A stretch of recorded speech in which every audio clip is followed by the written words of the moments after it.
So Mike is going to give us a summary of a great message he gave on last Saturday.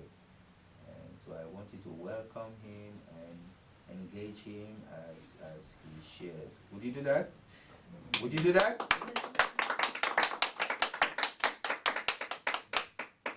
You got my slides? Huh? Did you get my slides? Oh, I didn't. Alright, yeah, I sent Father Bias some slides this morning. Okay. I was gonna talk, this is, I guess, summary of message I gave last week on the what is human value. And so in a capitalistic, for some of you this is going to be a repeat, so I'll try to go faster. For some of you it's going to be new, so try to keep up. You know, in capitalistic society we kind of put money values on things, and the more its costs, we assume the more value it has. So, Isn't it for the bio? Or IFC? Father Bio, Go ahead. So we can look at what we value in society by what things cost a lot of money, and we can use that to compare to how we look at each other to see how much we value each other and how much we ourselves are worth. So when I was here last week, we went around and I asked people, you know, what are things that are really expensive, what are things that are valuable, and we came up with a few things.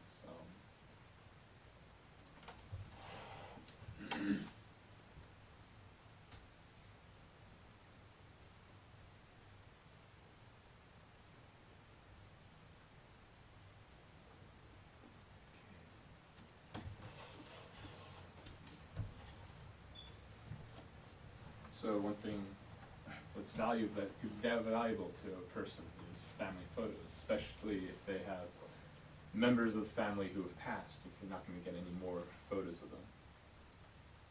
More valuable things. Diamonds. This is the Hope Diamond, estimated value $200 million, the largest diamond in the world. How big is that? I think it's like this big or Just something. the biggest diamonds in the world? I think it's in the Smithsonian. Hope Diamond, that's what it's called. Yeah. It also has, apparently it's cursed, but that's a whole other story. Works of art. A lot of famous works of art are publicly owned, they're kept in museums, but those that are private and can be bought and sold, this is one of the more famous ones, a scream by Edward Munch, 120 million, when it was sold, I think, like 10 years ago or something. Lamborghini, this is the Veneno, estimated value 5.3 million for one car. Money has its own value. $100 bill is worth $100. So what are some things that we can see in common of these valuable, pricey things that impart its value to it? So you can say that many of these things are rare. The Hope Diamond, there's only one. Family photos, there's only a certain amount of them and you can't make any more. Art, you know, each artist only has a certain number of art pieces they make in their lifetime. And the Lamborghini, the model I showed you, there were only 4 ever made. One was a showpiece, only 3 ever sold.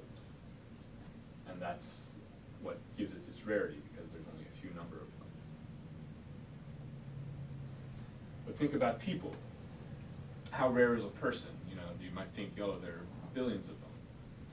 And that's true, but each one is unique, it's special. And irreplaceable, absolutely unique.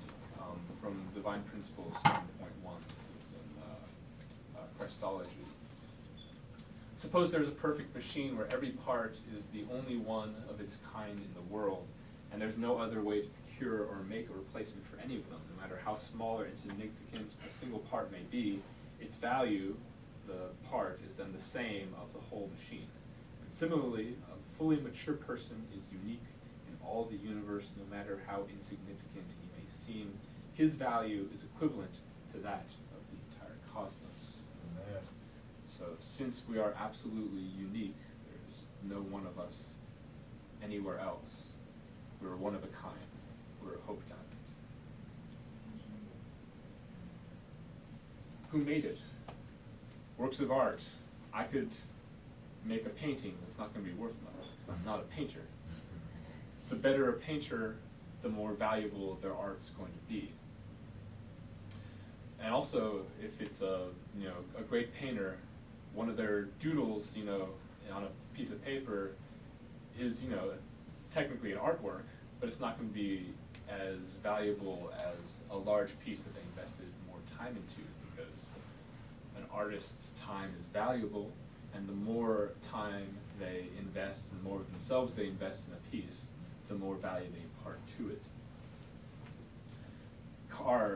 The maker is important. People always want to have, that Jaguar or whatever on the front of their car. Let people know who made it, what kind of quality it is. A Lamborghini wouldn't be worth as much if it was made by someone else. You couldn't say it was a Lamborghini. And money, that's a crime. No one else can make money besides the Federal Reserve.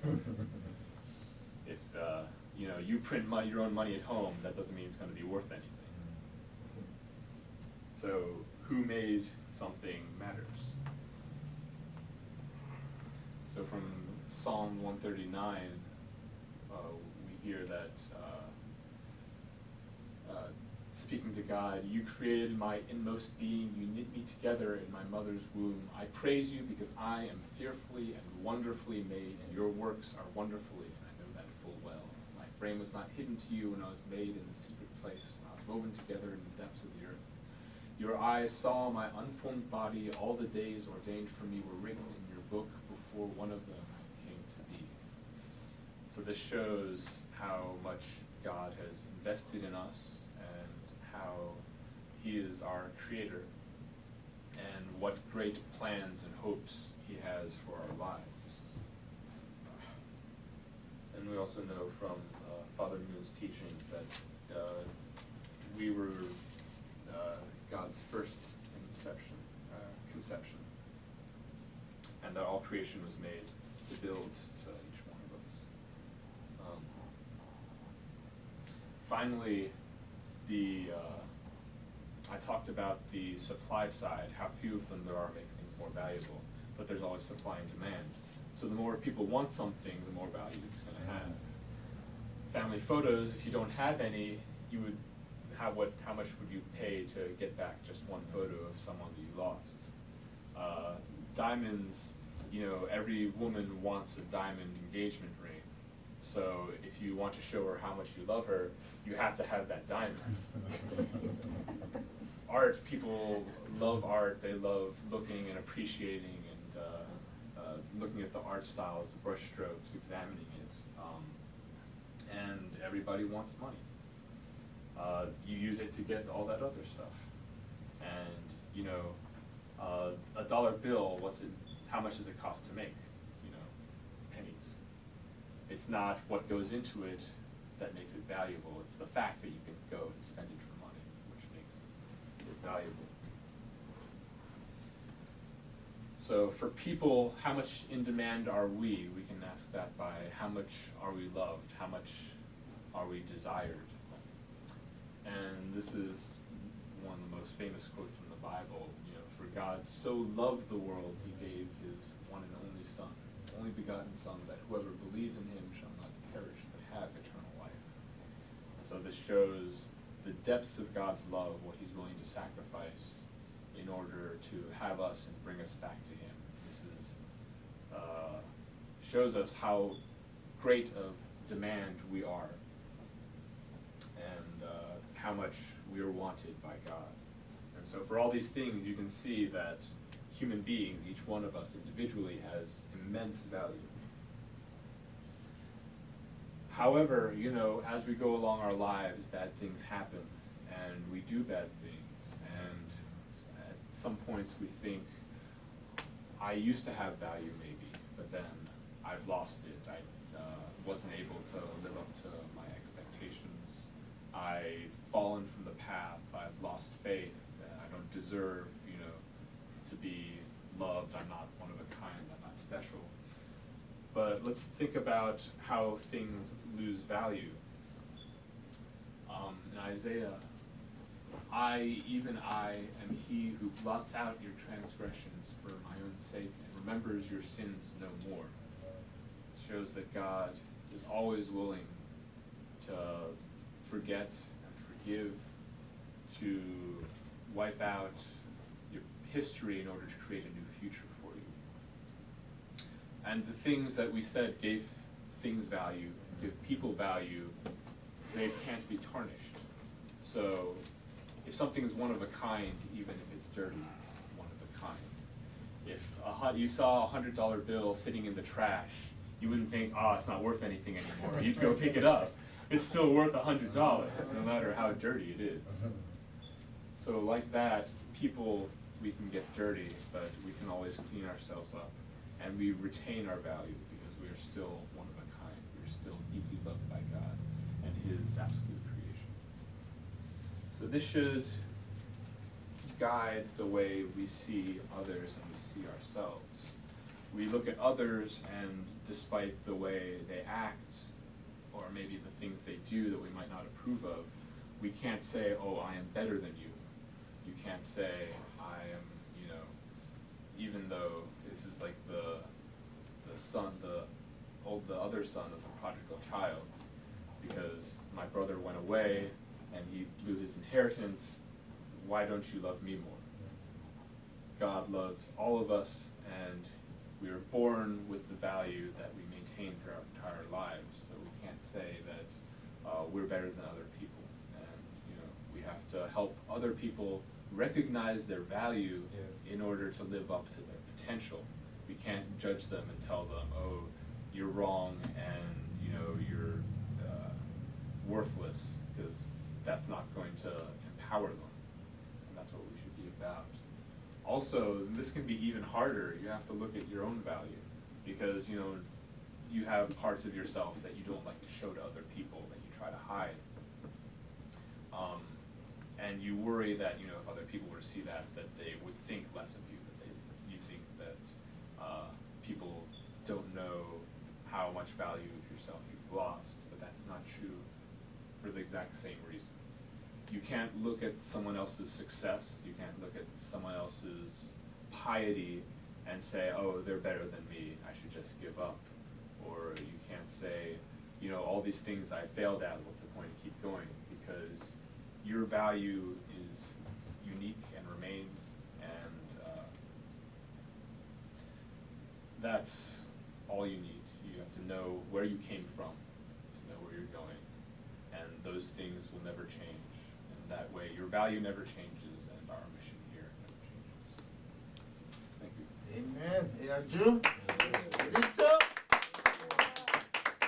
Thank you, Brother Mike. Thank you so much. Come on, give it up one more time. That's our good young adult breath. So grateful for all your encouragement. And so now we have a little idea about our value, right? We are all unique beings. Father has been telling us that, and maybe sometimes it's good to hear it from our young brother, and that helps us. Thank you for that wonderful, inspiring message. We are going to be focusing a lot on value, on getting to know who you are, whose you are. And as I write sometimes, I tell you, I love the way Brother Johnson always shares. Say, you are the king, son of the universe, champion of the universe. Jason, champion of the universe. Taysom, champion of the universe. These are not just words to just make you feel somehow, but those are true words, because we just found out, right, that each one of us has the same value of the cosmos. My goodness, that should really humble you and make you more serious about life. So we're going to call upon one who has truly a unique value. Many people wish to play soccer, and after 13 they give up.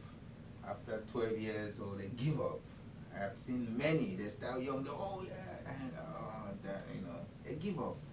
But I feel in my spirit that because of Ty recognizes this unique gift that God has given, this unique urge, prompting that, and he's put his hand to the plow. He's not going to look back. So we want to hear from Ty. He had a great. I know he had a great experience when he went to Duke Summer Soccer Camp. Aju, let us welcome Brother Taesung. Brother Taesung, come on. The next soccer superstar to be. Because all his work for soccer, he wants to help Africa. That's why we are pushing him. We are encouraging him, not pushing him. Hello, everybody. Hello. I went to Duke University soccer camp from 11th of July till 15th. 15th. And first day it rained a lot, and every time we go out to play soccer, it would start raining, and then every time we go back to the building, it would stop raining. So it was kind of funny how, and they continued to second day. Even second day in the morning, it looked perfect, but then we come out and try to play, it kind of start drizzling, and then it rains a lot. But third day, fourth day, and the last day was fine. But yeah, my roommate was we shared a room, so maybe there's two beds, and my roommate was Argentinian, where Messi was born and raised until, I guess, 13, and then he went to Spain. But I asked him a lot of questions about Messi. I didn't know where Messi was from exactly. I didn't know which youth team he was playing. I didn't know what his family's doing right now. All the personal things, I guess, about Messi. and I was surprised that he knew all of them.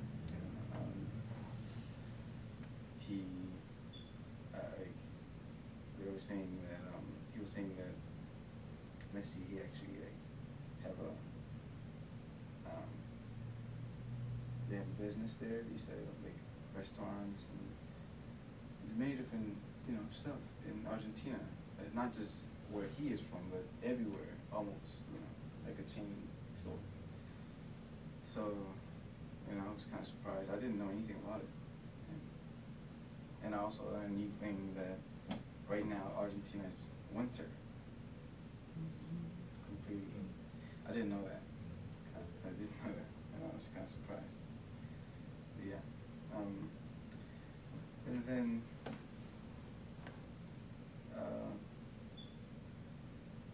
the first day coaches divide our 16, 17, and 18 people to 4 different groups. Ages 17. Yeah, and then lower is just I don't know what happened. I didn't really see them often, but they were still on campus playing soccer. But they divided us on a team. It happened to be there. It was 14, and my team was Liverpool. My coach named our team Liverpool, which is one of the famous soccer teams in English Premier League. And in our team, there was all kinds of people. Starting from everybody. It's just there's definitely there was 2 people from Florida. One person, he was born in Argentina, but he grew up here since age of 6. I think I'm not quite, I don't remember exactly, but and then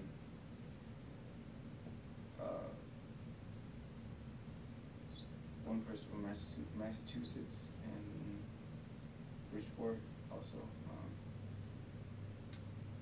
but they were not best child or something. Okay, my best friend. So, but also there was a lot of people. There was 14 people on my team. Yeah, each team there was about 14 people. And first day we played a game. We played against another team that that was divided, and we lost. We lost the first game, and I was really frustrated myself. I thought it was not fair because, first, like the way that they divided was kind of, it was kind of,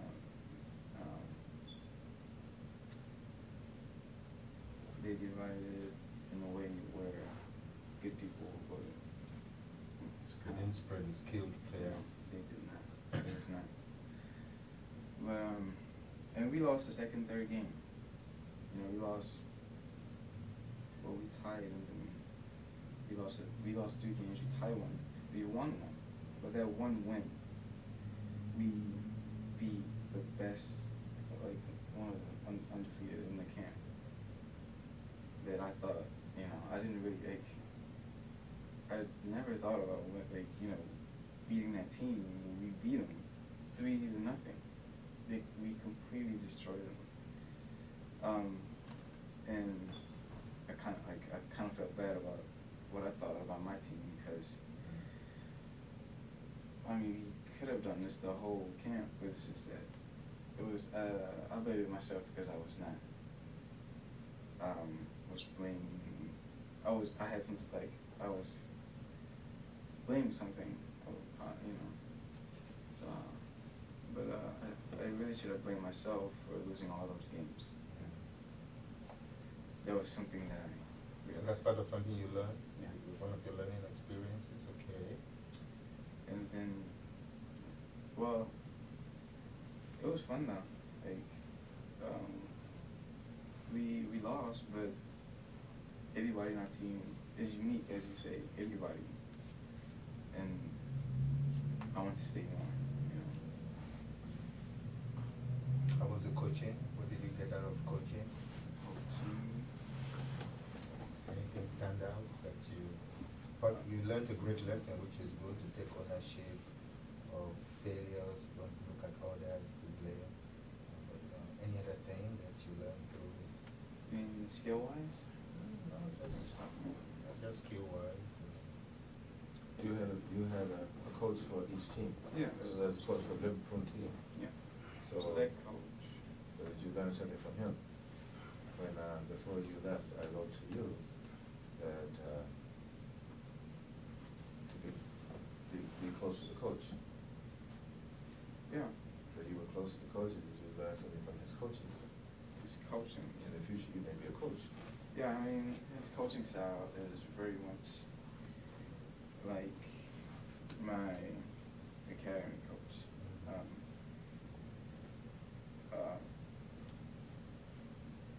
He don't really talk. He know that we know what we're supposed to do. That's how he won the fourth game against the best team, and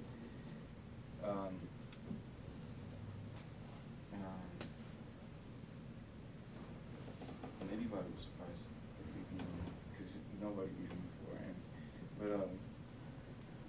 The coach. Even first game, first, second, and third, we lost those 2. He don't care about losing because this is a camp. It's not like a league where we stays in this team for a year. It's not like that. So he understands the situation, and he just wanted us to this whole camp made a rule that to not punt the ball so that we can play from the back. Yeah. And I think that was great. He understood what the head of the camp was trying to do with that. And first, second, and third game, we always trying to do our thing, So therefore, I backed down to play defense. I played defense because there was too many off in there try to score a goal, and not enough defenders to protect the goal. So I just backed down and played defense. And coach,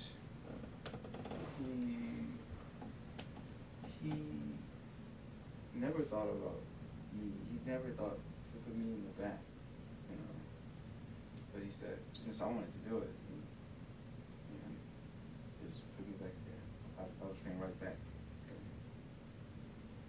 And things were much better. I guess we won the fourth game because everybody was just, you know, they were trying to play, you know, not losing the ball. I mean, because every time you get the ball, first pass, second pass, we lose the ball, and every time, you know, this is how it was. And the fourth game, we didn't do that. We didn't. So as the camp progressed, you began to, you learned some things through the camp, the Yeah, coaching, and you got yeah, better. and the coach was just, you know, he knew that we could do this. Okay.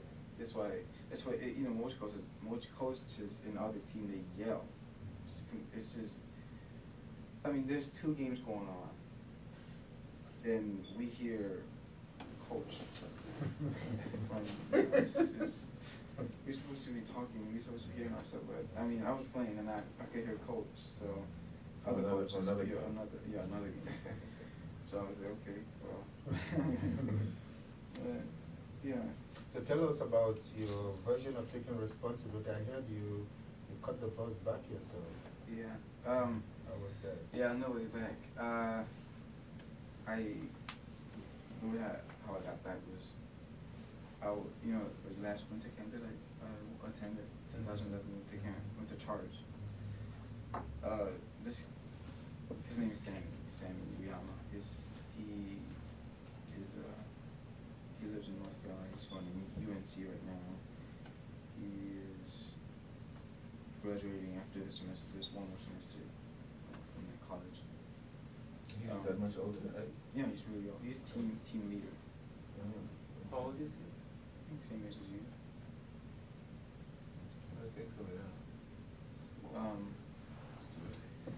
So I called him, and you know, because I haven't met him for like 2 years or a year and a half about. So I called him, and then I asked him if he can come and pick me up at Duke, you know, and then he said, yeah, that's fine, and then he picked me up, and then we went to lunch together. I, you know, offered the lunch with him, and then he dropped me off at Greyhound Stadium. I mean, not stadium, bus station.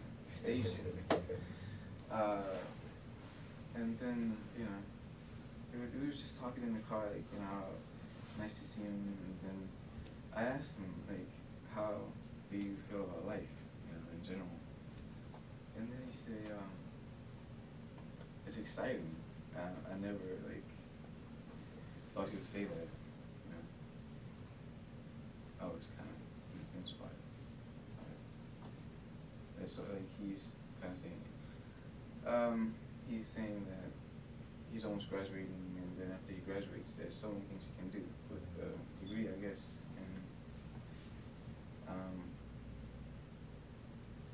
I mean, it looked like he was going through a hard time, but he's still positive. I like that. So you learned something from that too. Anything else?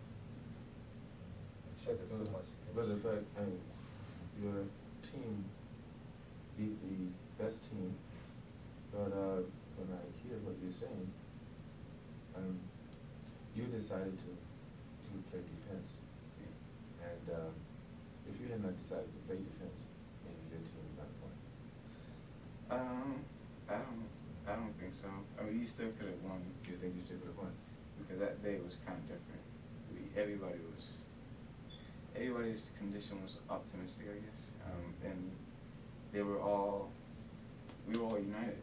You know, it was not like one So person. even if you didn't play defense, do you think you could have won?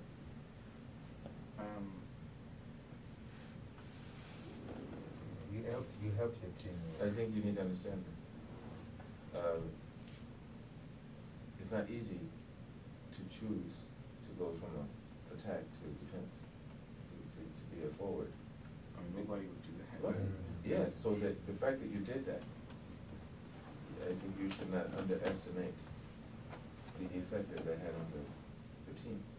coach, even the you said, the coach said, oh, since you wanted, you didn't really wanna do it, but. I wanted to do it, But, okay, but the coach recognized that, and the coach then, even in the coach's mind, he put you in that position. So I think you should not underestimate that mind. The fact that you did that, if I hear your whole report, I think your team probably would not have won without that spirit, without your mind to do that, and that's a very valuable lesson. Come on.